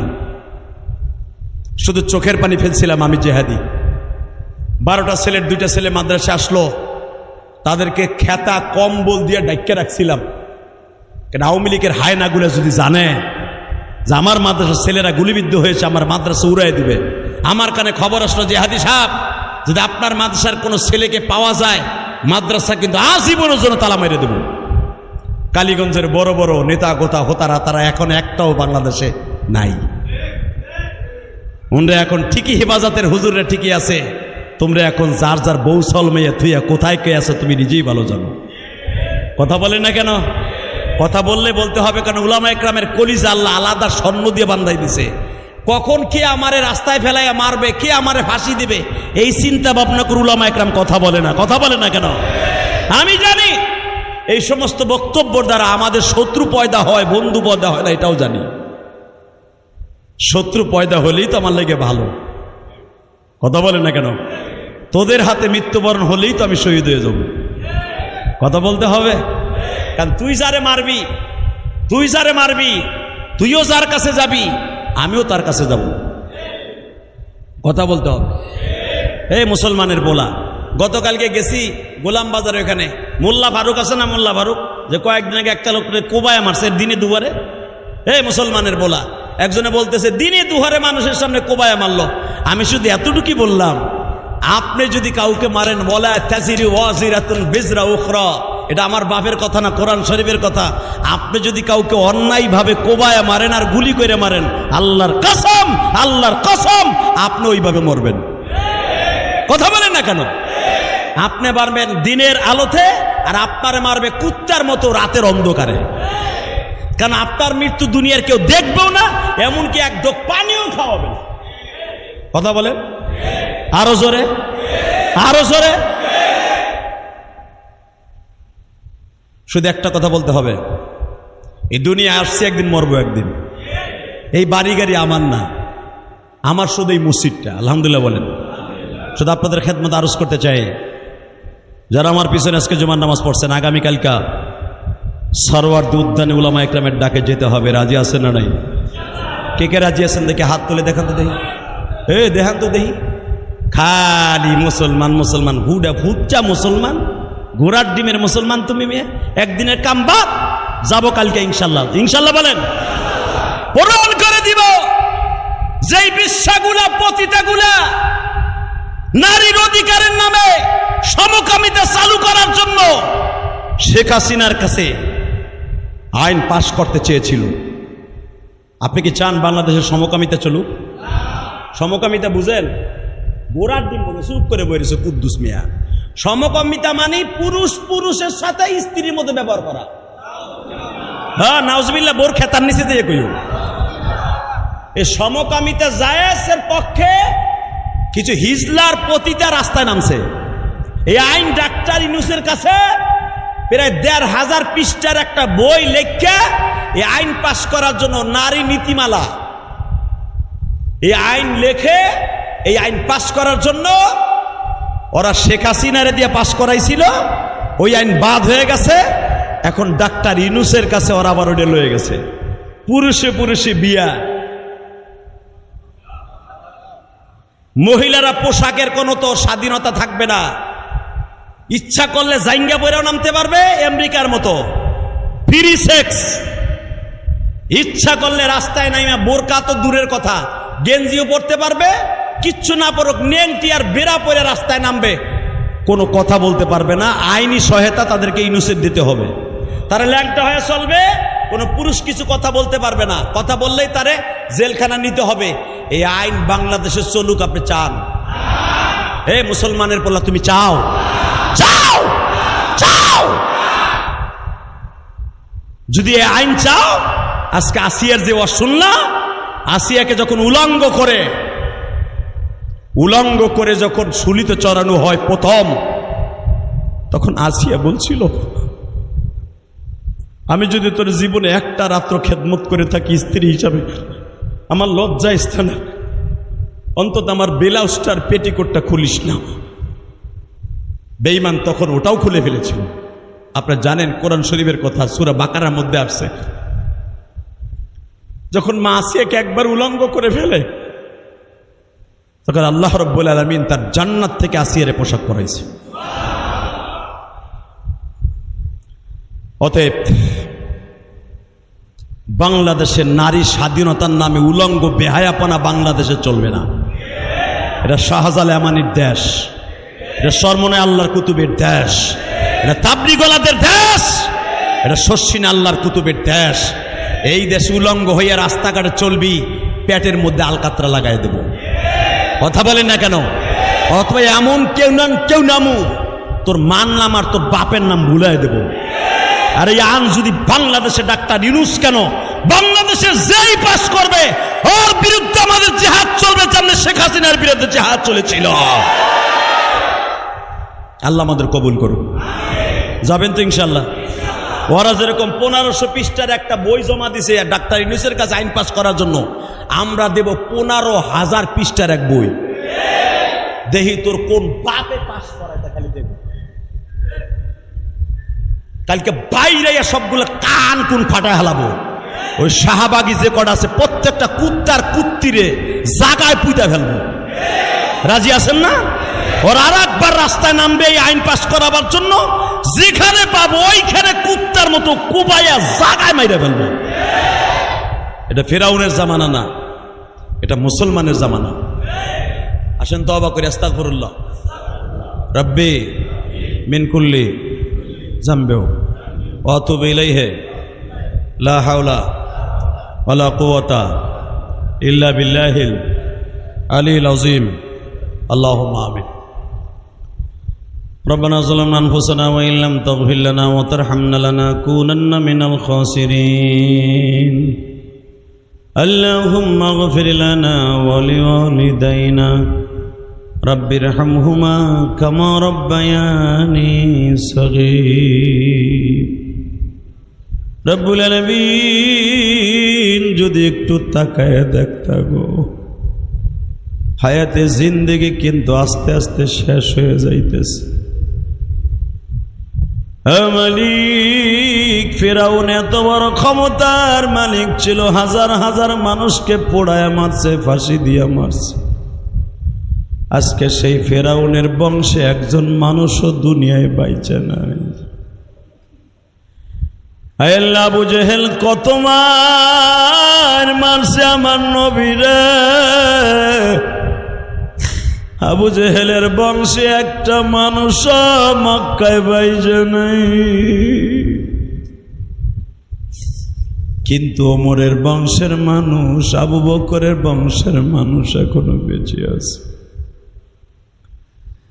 আল্লাহ, আমরা যারা হাত তুলছি, আমাদের বংশে মানুষ বেঁচে থাকবে কিনা জানি না। মালিক রে, আমার মতো কার জানো মা দুনিয়ায় বাইচে নাই, কার জানো বাবা বাইচে নাই গো।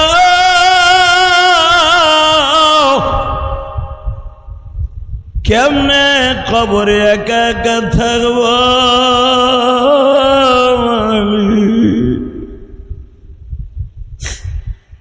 চোখের সামনে কত ভাই বেরাদারকে দাফন করলাম, চাচা চাচি খালা খালুরে দাফন করলাম, আমার কবরে কে যাবে জানি না। মেহেরবানি করে আমাদের সবার কবরটাকে জান্নাতের টুকরা বানিয়ে দিও আল্লাহ। আগামীকালকে হেফাজত ইসলামের সমাবেশকে তুমি কবুল করো, আগামীকালকের সমাবেশকে কবুল করো। আল্লাহ আমাদের মনের তামান্নাগুলা পুরা করো। প্রত্যেকটা আইন যারা তোমার ইসলামের জন্য আমরা চেয়েছি, প্রত্যেকটা আইন যেন তোমার আদালত থেকে পাশ হয়ে যায়। আল্লাহ আমাদের দোয়া কবুল মঞ্জুর করে নাও। আল্লাহ আগামীকালকে আমাদের সমস্ত ভাইদেরকে একত্রিত হয়ে আল্লাহ আগামীকালকে সরোয়ার্দী উদ্যানে আইন শৃঙ্খলা বাহিনীদের পরে শ্রদ্ধা রেখে সঠিকভাবে যেতে পারি সেই তৌফিক দান করে নাও। আল্লাহ আমাদের দোয়া কবুল মঞ্জুর করে নাও। আল্লাহ যাদেরকে নিয়ে হাত তুলছে অনেকের ব্যবসা বাণিজ্য খারাপ, বরকত দান করো। অনেকের শরীর অসুস্থ সুস্থ বানায় দাও আল্লাহ, অনেকের শরীর অসুস্থ সুস্থ বানায় দাও। অনেকের ছেলে মেয়ে মাদ্রাসা মসজিদ স্কুল কলেজে পড়ে, তাদের সবাইকে কবুল করো। অনেক ছেলে মেয়ের আল্লাহ পরীক্ষা দিচ্ছে এইচএসসি, তাদের পরীক্ষায় ভালো রেজাল্ট করার তৌফিক দাও আল্লাহ, ভালো রেজাল্ট করার তৌফিক দিয়ে দাও। দুনিয়ার পরীক্ষায় পাশ করে আখিরাতের পরীক্ষার জন্য কবুল করে নাও আল্লাহ। ফিলিস্তিনের মুসলমানকে কবুল করো, তাদের ক্ষয়ক্ষতিগুলোকে তুমি পুরা করে দাও আল্লাহ। বেজরমা ইসরায়েলকে ধ্বংস করে দাও আল্লাহ। আল্লাহ মুসলমানের চোখের পানি কবুল হইতেছে, আমরা দেখতাছি আল্লাহ। আল্লাহ মাইলকে মাইল তুমি দাবানল দিয়ে শেষ করে দিতেছো আল্লাহ। আমরা চাই না যে আগুন দিয়ে জ্বালায় দাও, কিন্তু তারপর মনের আনন্দে বলছি, খুশিতে বলছি, তুমি যা করো ভালোর জন্য করো আল্লাহ। আল্লাহ যারা ইসরায়েলের মধ্যে একটা মুসলমানও নাই আমরা জানি, সব তোমার বিধর্মী, সব ইহুদি। একটা মাত্র দেশ আছে, অন্য কোনো দেশের মানুষকে সেই দেশে থাকতে দেয় না ইহুদি ছাড়া, সেটা হলো ইসরায়েল। আল্লাহ এই দেশে যদি ওরা হেদায়েত পায়, হেদায়েত দাও, তা না হলে তোমার এই দাবানল দিয়া পুরা দেশটারে সারখার করে দাও আল্লাহ, সারখার করে দাও আল্লাহ, সারখার করে দাও আল্লাহ। আমার নবী যেরকম ইহুদিদের জন্য নামাজের মধ্যে বরদোয়া করছে, আল্লাহ এদেরকে খায়বার থেকে ধ্বংস করে দাও। কিয়ামত পর্যন্ত খায়বার থেকে ইহুদিগুলো ধ্বংস করে দিছো তুমি আল্লাহ। এই মুসলমানের চোখের পানির উসিলায় ইসরায়েলকে যেইভাবে দাবানল দিছো আল্লাহ, নেতানিয়াহুর বাড়িটাকে দাবানল দিয়ে ধ্বংস করে দাও আল্লাহ। নেতানিয়াহুর বাড়িটাকে দাবানল দিয়ে ধ্বংস করে দাও। তোমার গজবের মোকাবেলা করার মতো পৃথিবীতে কোনো মানুষ জন্ম নেয় নাই। ফেরাউন চেয়েছিল কিন্তু পারে নাই, নমরুদ চেয়েছিল পারে নাই, এই নেতানিয়াহু তেলাসরা ও পারবে না। আল্লাহ তুমি আমাদের সকলের দোয়া কবুল মঞ্জুর করে নাও। ওয়াসাল্লাল্লাহু তাআলা আলা খায়রি খালকিহি মুহাম্মদ ওয়া নূরি আরশি সাইয়্যিদিনা মাহুম বিরহমাতিকা।